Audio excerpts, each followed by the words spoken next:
What is going on, family? Hope this message finds you all well and in good spirits. And in this video here, guys, I just want to do like a withdrawal update part 2.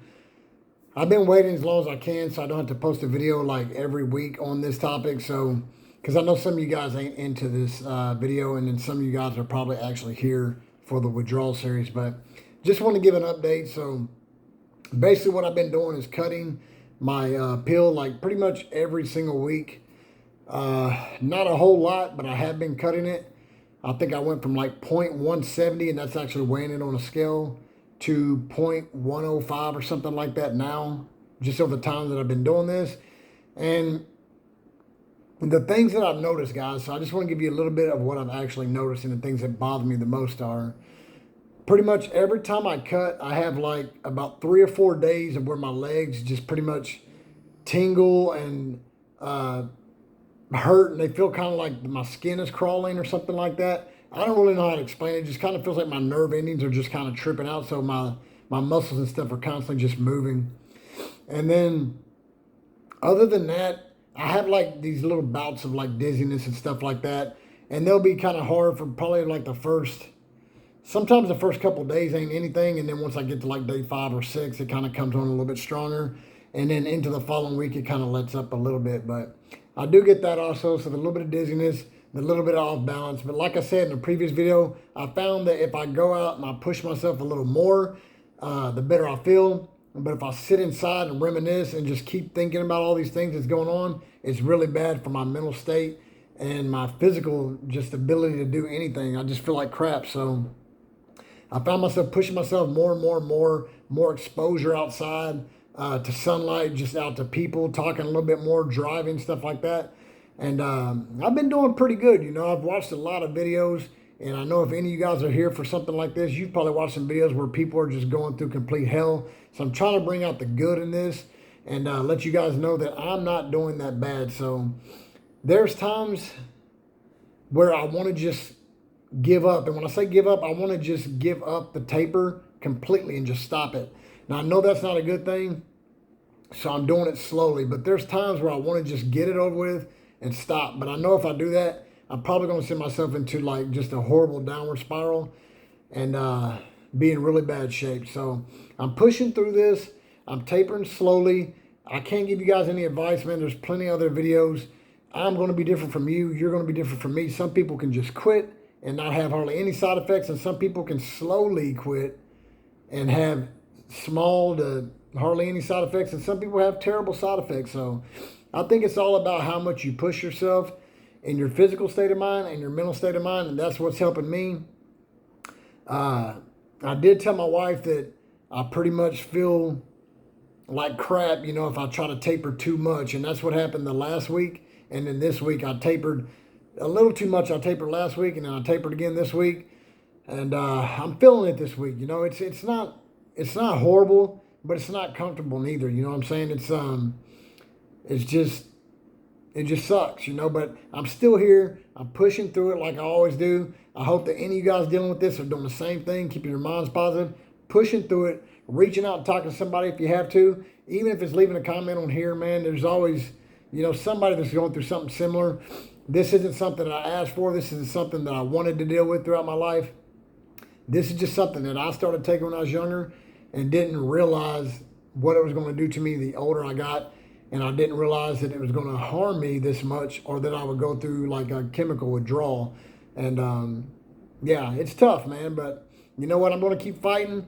And I've got myself down pretty low. I want to be off at a certain date, and I got that in my mind.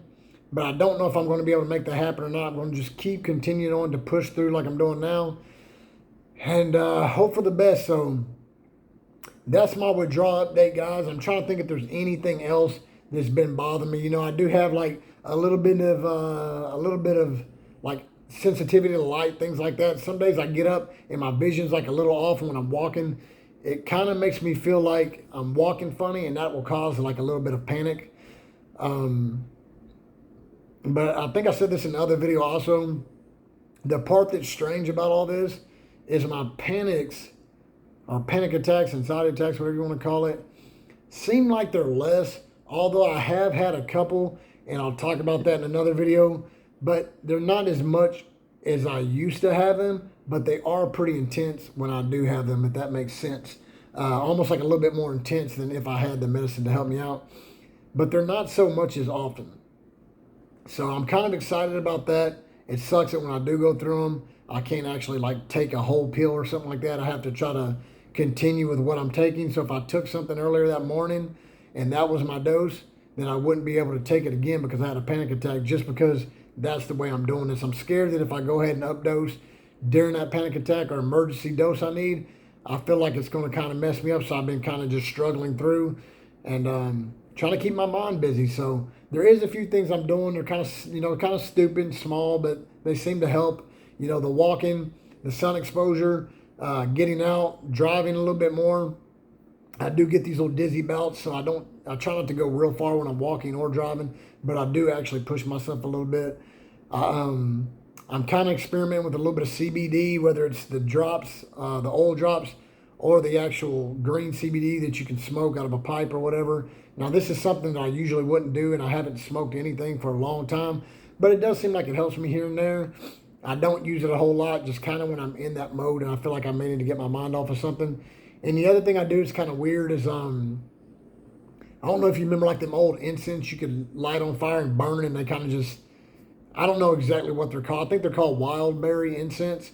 For some reason, I like to light those and kind of just smell them throughout my house.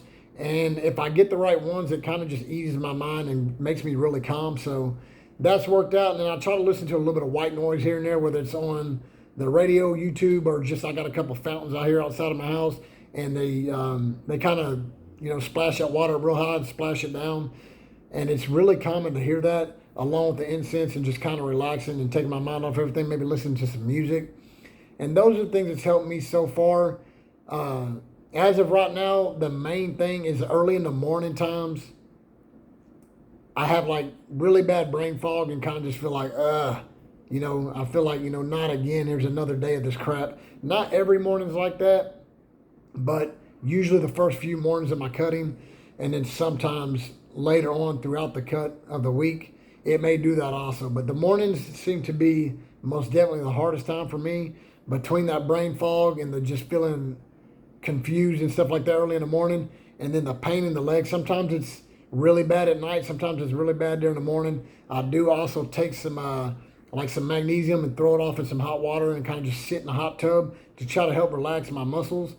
And the other thing I wanted to mention is I'm personally taking just a little scoop of what is it called? It's B1, like a complex. It's I can't remember the exact name of it, but it's a nutritional yeast. I can't remember the actual name of the one I have, but I've been taking that, and it seems to calm you down a little bit when you do have anxiety. I don't take a lot. If I took more, maybe it would calm me even more. I'm not 100% sure, but it seems to calm me down when I'm having just a little bit. And that's pretty much it, guys. Just the sun exposure and those other things I said. So if you guys are dealing with this, drop a comment down below. Let me know anything that's helped you. And if you're new to this channel, please like, comment, subscribe. And for anybody that's here for anxiety, guys, I'm going to pop in here every once in a while and talk about this type of stuff here because it's just part of the journey that I'm dealing with. And with that being said, I love each and every one of y'all. Keep your heads up, and I'll see y'all in the next one.